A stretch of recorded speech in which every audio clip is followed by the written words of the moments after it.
जब डॉक्टर भीमराव अंबेडकर ने संविधान बनाया तो उन्होंने इस बात का हमेशा ध्यान रखा कि ये देश धर्म, जात पात, ऊंच नीच के भेदभावों से दूर रहे। उनका बस एक ही मकसद था कि हमारा देश नंबर 1 बने। इससे कोई फ़र्क नहीं पड़ता कि आपका धर्म कौन सा है। लेकिन आपके मन में एक बार से सवाल ज़रूर आया होगा कि आखिर भारत में आज तक मुस्लिम प्रधानमंत्री क्यों नहीं बना, और क्या आने वाले समय में कभी कोई मुस्लिम भारत का प्रधानमंत्री बन सकता है। दोस्तों, आज के वीडियो हम आपको यही बताने जा रहे हैं, तो दोस्तों वीडियो अंत तक जरूर देखिएगा। चलिए दोस्तों वीडियो शुरू करते हैं। दोस्तों, आपको जानकर हैरानी होगी कि भारत में आज तक भले एक मुस्लिम प्रधानमंत्री नहीं बना, लेकिन जो भारत का पहला प्रधानमंत्री बन रहे थे वो खुद एक मुस्लिम थे। लेकिन महात्मा गांधी ने उन्हें प्रधानमंत्री नहीं बनने दिया और उनकी जगह जवाहरलाल नेहरू को बनाया। और दोस्तों, आपको जानकर हैरानी होगी, जो जवाहरलाल नेहरू जो प्रधानमंत्री बने थे वो खुद ही चुनाव हार गए थे, और हारने के बावजूद भी उन्हें प्रधानमंत्री बना दिया गया सरदार पटेल की जगह। दोस्तों, आपके मन में 2 सवाल होंगे कि आखिर जवाहरलाल नेहरू चुनाव हारने के बावजूद आखिर प्रधानमंत्री कैसे बन गए, सरदार पटेल क्यों नहीं बने। और दूसरा सवाल ये कि आखिर वो कौन था मुस्लिम जो भारत का पहला प्रधानमंत्री बनने वाला था, और आखिर क्या कारण था कि वो भारत का प्रधानमंत्री नहीं बना। तो दोस्तों, इसका जवाब हम आपको बताने वाले हैं। साल 1939-40 का समय था, जब ऑल इंडिया मुस्लिम लीग अलग देश की मांग कर रही थी और मोहम्मद अली जिन्ना की पावर बढ़ती जा रही थी। तभी कांग्रेस ने मुसलमानों का भरोसा जीतने और मोहम्मद अली जिन्ना को काउंटर करने के लिए मौलाना अब्दुल कलाम आज़ाद को कांग्रेस का अध्यक्ष बनाया गया, जिसके बाद दूसरा विश्व युद्ध शुरू हो गया और भारत छोड़ो आंदोलन, इन दोनों के कारण कांग्रेस अध्यक्ष का चुनाव हो ही नहीं पाया लंबे समय तक। लेकिन 1946 आते आते जैसे जैसे भारत की आज़ादी की तस्वीर साफ होने लगी, कांग्रेस अध्यक्ष के चुनाव की मांग बड़ी जोरों शोरों से उठने लगी। इसके पीछे बड़ी वजह थी क्योंकि 15 अगस्त को अंतरिम सरकार बनने वाली थी और अंग्रेज कांग्रेस अध्यक्ष को ही प्रधानमंत्री बनाना चाहते थे। यानी जो भी कांग्रेस का अध्यक्ष उस समय होता वो ही देश का पहला प्रधानमंत्री होता।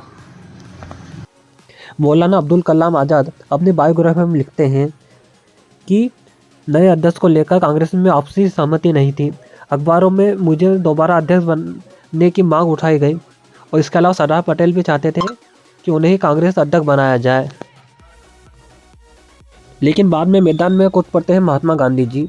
गांधी जी नहीं चाहते थे कि मौलाना अब्दुल कलाम देश के पहले प्रधानमंत्री बने। वो मौलाना अब्दुल कलाम को एक चिट्ठी लिखते हैं जिसमें वो बताते हैं मौलाना साहब को, आपके बारे में जो भी कुछ अखबारों में लिखा है उसका कोई बेस ही नहीं है। कांग्रेस कमेटी के 1-2 मेंबर ने मुझे अध्यक्ष के बारे में पूछा तो मैंने बता दिया। उनका भी कहना है कि एक अध्यक्ष को रिपीट करना ठीक नहीं होगा। जिस तरह का माहौल अभी देश में है, मैं नहीं चाहता कि कोई मुस्लिम कांग्रेस अध्यक्ष रहे। मैं चाहता हूं कि आप खुद जाकर डिक्लेयर कर दें कि आप कांग्रेस अध्यक्ष नहीं रहना चाहते, क्योंकि अगर मेरी राय पूछी जाए तो मेरी राय के अनुसार जवाहरलाल नेहरू को ही देश का पहला प्रधानमंत्री बनाना चाहिए। इस तरह मौलाना अब्दुल कलाम कांग्रेस के अध्यक्ष के लिए से बाहर हो गए। गांधी जी खुले तौर पर नेहरू को कांग्रेस अध्यक्ष बनाना चाहते थे, लेकिन कुछ पार्टी के कैंडिडेट ऐसे भी थे जो चाहते थे कि सरदार पटेल कांग्रेस के अध्यक्ष बने। नॉमिनेशन की आखिरी तारीख 29 अप्रैल 1946 थी, जिसके बाद जवाहरलाल नेहरू, सरदार पटेल और भी कई लोगों ने कांग्रेस अध्यक्ष के लिए अपना नाम आगे करा। उसके लिए 15 लोग थे कांग्रेस कमेटी में जो अपना वोट देते और तय करते कि कौन अगला कांग्रेस अध्यक्ष बनेगा। और दोस्तों, आपको जाकर हैरानी होगी, उन 15 लोगों में से 12 लोगों ने तो सरदार पटेल की तरफ वोट डाला कांग्रेस अध्यक्ष बनने के लिए। और नेहरू की बात करें, नेहरू को 15 में से एक भी वोट नहीं मिला। जिसके बाद जवाहरलाल नेहरू को प्रधानमंत्री बनाने के लिए गांधी जी ने सरदार पटेल से बात करी और सरदार पटेल को अपना नाम वापस लेने को कहा। और गांधी जी की बात मानकर सरदार पटेल ने अपना नाम वापस ले लिया अध्यक्ष के नाम के लिए। जिसके कुछ समय बाद जब एक पत्रकार ने गांधी जी से पूछा कि आपने सरदार पटेल को नाम हटाकर जवाहरलाल नेहरू को आगे करा, तो इस पर गांधी जी ने कहा कि नेहरू का अंग्रेज़ों अच्छा बातचीत वगैरह थी और वो अंग्रेजी हुकूमत को अच्छे से संभाल सकते थे, इसीलिए उन्होंने सरदार पटेल का नाम हटाकर नेहरू का नाम आगे करा। लेकिन कई लोगों का ये भी मानना है कि गांधी जी को पता था कि भारत एक बहुभाषी और बहुधार्मिक देश है, जिसमें सरदार पटेल का झुकाव एक धर्म की तरफ ही रहेगा, जिससे आगे चलकर गृह युद्ध जैसी स्थिति हो सकती है और इससे तनाव भी बढ़ेगा। यही कारण था कि उन्होंने सरदार पटेल को छोड़कर नेहरू को आगे करा, जिससे वो कांग्रेस अध्यक्ष चुने और बाद में 15 अगस्त 1947 को वो आज़ाद भारत के पहले प्रधानमंत्री बने। ये पहली बार ऐसा हुआ था कि कोई मुस्लिम भारत में प्रधानमंत्री पद के इतने पास जाकर आया है। हालांकि इससे पहले मोहम्मद अली जिन्ना को भी प्रधानमंत्री पद का ऑफर दिया गया था, वो भी अनडिवाइडेड इंडिया, जिसमें भारत, पाकिस्तान और बांग्लादेश तीनों देश आते थे। ये बातें आज़ादी से पहले की 31 मार्च से 4 अप्रैल 1947 के बीच गांधी और माउंटबेटन के बीच 5 बैठक हुई थी, जिसमें गांधी जी ने माउंटबेटन को ये कहा था कि आप मोहम्मद अली जिन्ना को ऑफ़र दीजिए कि वो भारत पाकिस्तान की मांग न करे और एक भारत अखंड भारत ही रहे, और उसके लिए आपको प्रधानमंत्री तक बनाने के तैयार है हम। अगर आप भारत को डिवाइड नहीं करते हो तो कांग्रेस आपका पूरा सपोर्ट करेगी वो आपको प्रधानमंत्री बनाने के लिए, लेकिन आप हमारे साथ हो जाइए। लेकिन इसके लिए माउंटबेटन ने जिन्ना को बोल दिया, पर जिन्ना पूरी तरह से मना कर दिया। वो किसी तरह पाकिस्तान को बनाना चाहते थे, इसलिए जिन्ना ने गांधी जी और माउंटबेटन को पूरी तरह से नकार दिया। यह दूसरा मौका था जब कोई मुसलमान भारत का प्रधानमंत्री बनने वाला था, लेकिन ये नहीं हुआ। दोस्तों, जवाहरलाल नेहरू के बाद अब तक 14 प्रधानमंत्री बने हैं, जिसमें से 13 हिंदू और एक सिख है। लेकिन घूम फिर का सवाल वहीं आ जाता है कि क्या आने वाले समय में कोई मुसलमान भारत का प्रधानमंत्री बन सकता है या नहीं, जिसके लिए हमें सबसे पहले समझना पड़ेगा इंडियन पॉलिटिक्स को। दोस्तों, इंडिया में सबसे पहले 1952 में चुनाव हुआ था, जिसमें कुल 21 सांसद चुने गए थे जो कि मुस्लिम थे, जो कि कुल का 4.29% था, जिसमें से 2 नेहरू सरकार में मंत्री भी थे, एक मौलाना आज़ाद शिक्षा मंत्री और एक रफ़ी अहमद संचार मंत्री। दोस्तों, नेहरू से लगाकर इंदिरा गांधी तक हर चुनाव में 2 या 3 केंद्रीय मंत्री रहे हैं मुसलमान।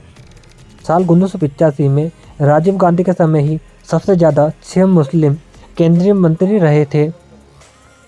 दोस्तों, अब तक 43 मुस्लिम केंद्रीय मंत्री बने, जिसमें 23 मुस्लिम कांग्रेस से और 6 मुस्लिम बीजेपी से। दोस्तों, जिसमें मुफ्ती मोहम्मद सईद एकलौते ऐसे मुस्लिम हैं जो कि होम मिनिस्टर बने हैं, यानी कि सरकार के दूसरी सबसे बड़ी पोस्ट तक पहुंचने वाले एकमात्र इंसान।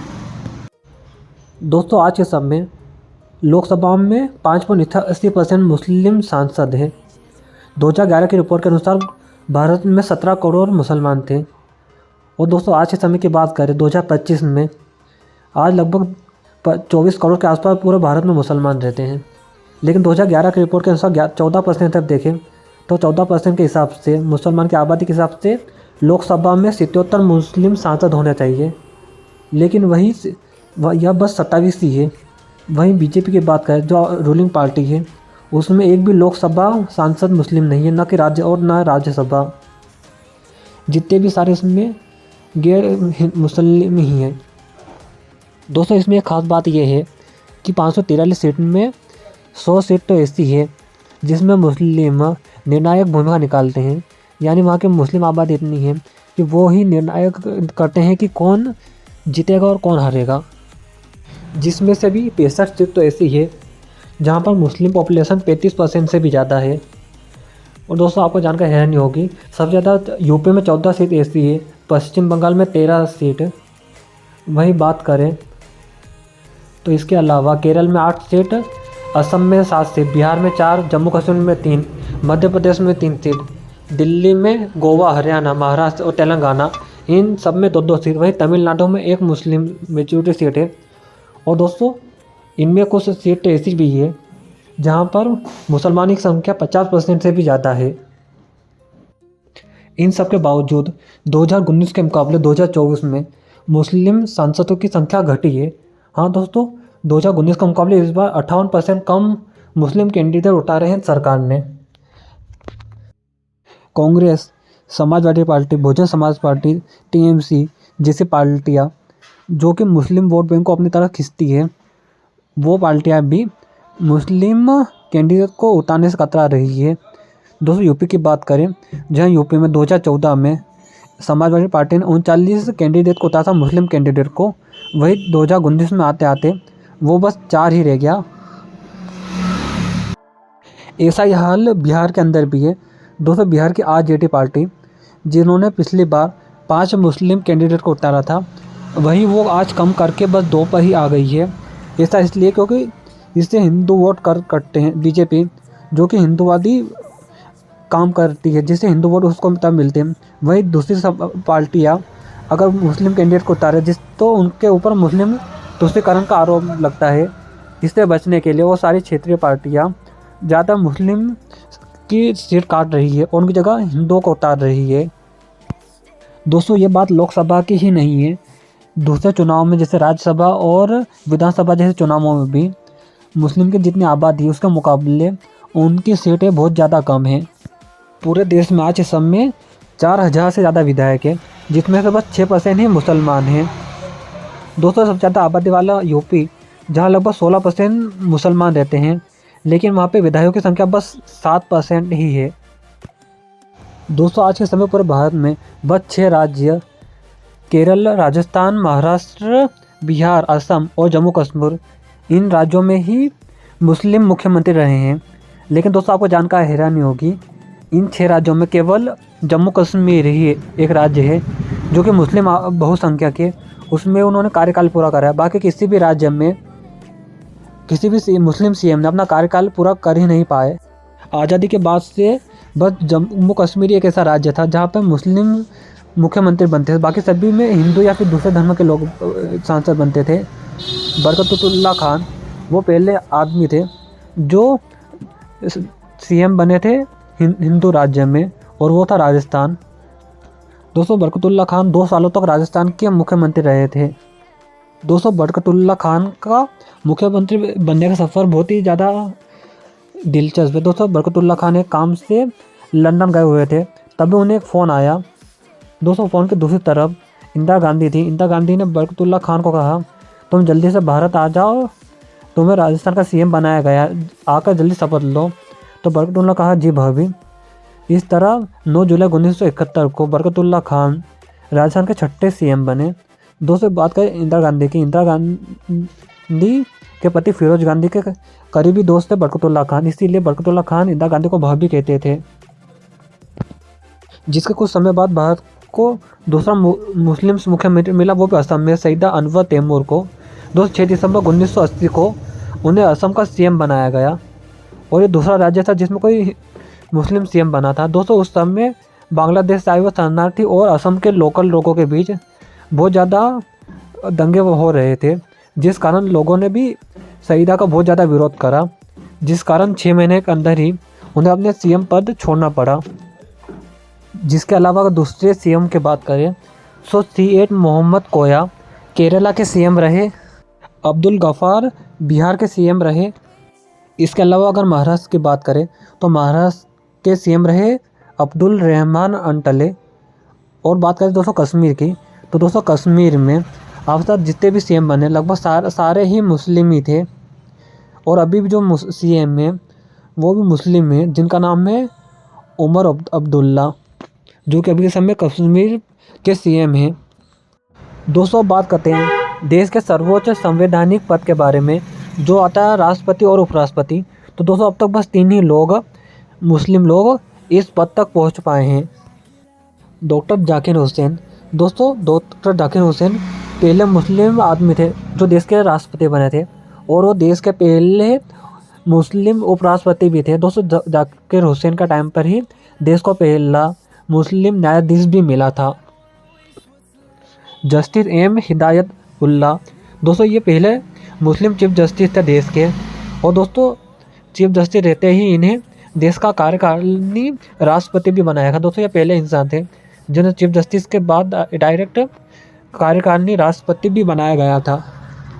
दोस्तों इसके अलावा अगर आर्म फोर्सेस की बात करें तो इसमें मुस्लिम की हिस्सेदारी बहुत ही ज़्यादा कम है। दोस्तों मुस्लिम में केवल इदरीस हसन लाटीफ़ी एक आदमी थे जो chief of air staff of India बने थे। इसके अलावा कोई भी मुस्लिम आर्मी और नेवी में अब तक कभी चीफ नहीं बन पाया है।